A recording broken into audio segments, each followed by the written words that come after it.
Mes chers camarades, je vous apporte le salut fraternel des camarades informaticiens de la MSA, GIE Agora, ainsi que de Groupama Alpes-Méditerranée qui m'ont mandaté pour les représenter et pour voter le rapport d'activité ainsi que le rapport de trésorerie présenté par le Bureau confédéral. Je voudrais également saluer le travail et le militantisme d'une militante qui n'est pas à la tribune puisqu'elle s'occupe actuellement de la commission des mandats. Je voulais parler de Rose Boutéric. Travail qui n'a pas été facile pendant toutes ces années en tant que d'abord secrétaire général de la Fédération des employés cadres et ensuite comme trésorière confédérale. Je voudrais dire chapeau à Rose et merci pour tout.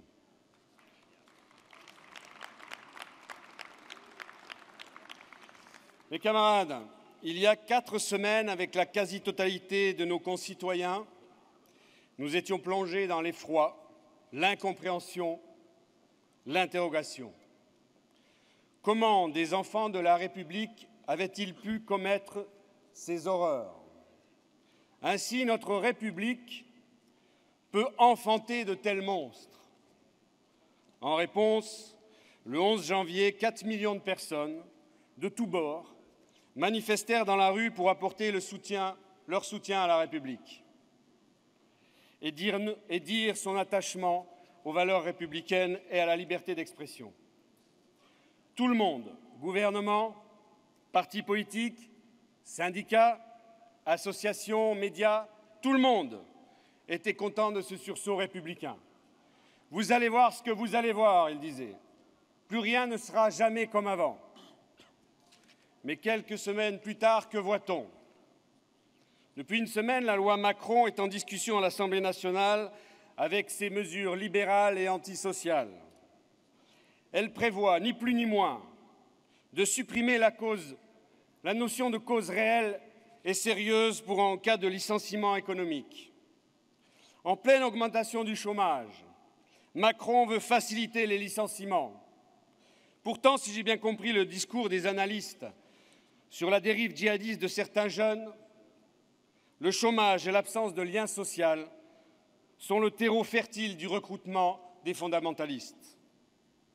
Par ailleurs, ce même projet de loi propose d'ouvrir les commerces 12 dimanches par mois, pour l'instant, 12 dimanches par an, pardon, pour l'instant, soi-disant pour créer des emplois, donner un coup de pouce à l'économie par la consommation. Déjà, aucune étude économique ne le prouve, bien au contraire. Seuls les grands groupes bénéficieront de l'ouverture des magasins le dimanche. Les petits commerces disparaîtront avec leurs millions d'emplois. Ensuite, qui s'inquiète de savoir ce que deviendront les enfants des salariés qui travailleront le dimanche, surtout quand ces salariés sont des femmes qui élèvent seules leurs enfants?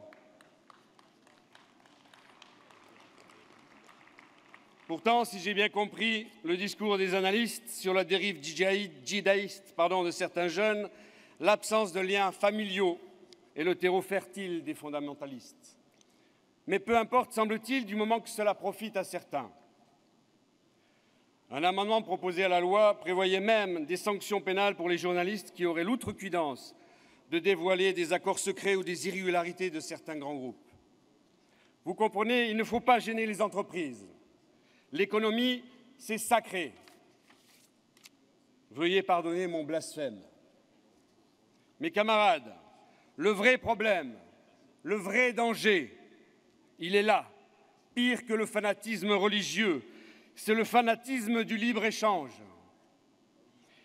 Ah, il fait moins de bruit, il y a moins d'images, moins de reportages. Et pourtant, c'est au nom de la rentabilité sans entrave que la dérégulation avance avec ses milliers de victimes chaque semaine. Et figurez-vous que ce n'est pas assez pour certains. Vous avez sans doute entendu parler du traité transatlantique, ou grand marché transatlantique, comme vous voudrez, négocié dans le plus grand secret depuis 1 an et demi entre les États-Unis et l'Union européenne. Les négociations devraient aboutir cette année avec 3 objectifs principaux.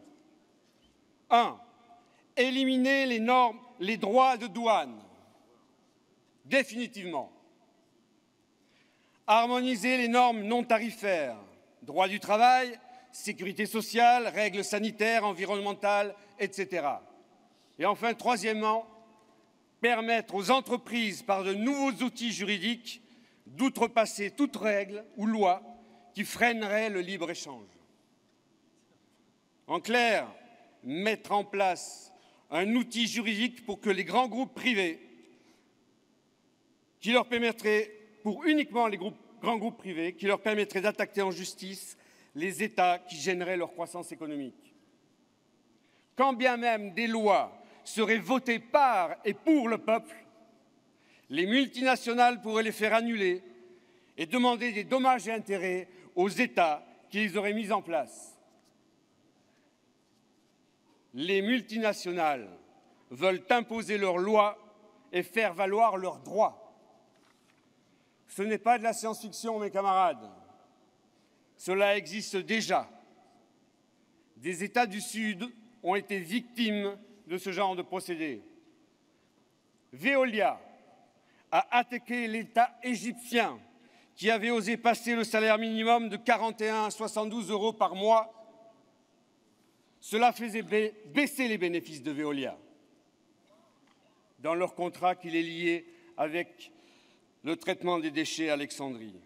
L'État mexicain, pour avoir mis en place une nouvelle taxe sur les sodas, a été condamné à verser 66 millions d'euros au groupe américain Cargill. La Deutsche Bank a fait condamner le Sri Lanka à lui verser 45 millions d'euros en raison de la modification d'un contrat pétrolier.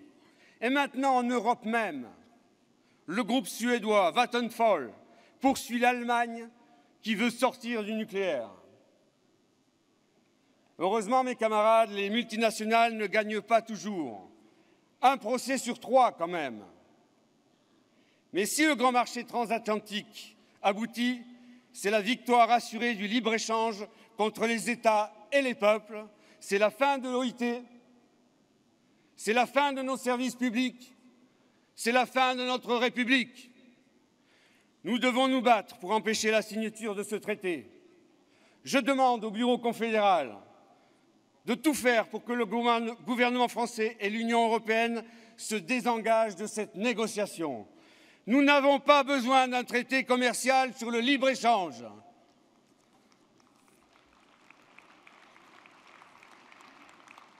Ce dont nous avons besoin, c'est de liberté d'expression, bien sûr, mais de liberté syndicale et de liberté de négocier des accords qui améliorent les conditions de vie des ouvriers, de l'égalité des droits de traitement des personnes assurés par nos services publics, de fraternité entre les peuples et les différentes cultures, de solidarité entre les générations, entre les bien portants et les malades, entre les travailleurs et les chômeurs, et enfin de laïcité dans nos écoles républicaines et nos institutions pour mettre en application les valeurs républicaines.